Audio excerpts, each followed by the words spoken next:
Maytag dishwasher not filling with water. Inlet water solenoid was not getting power.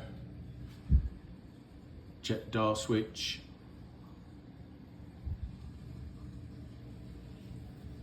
Okay, no power to solenoid.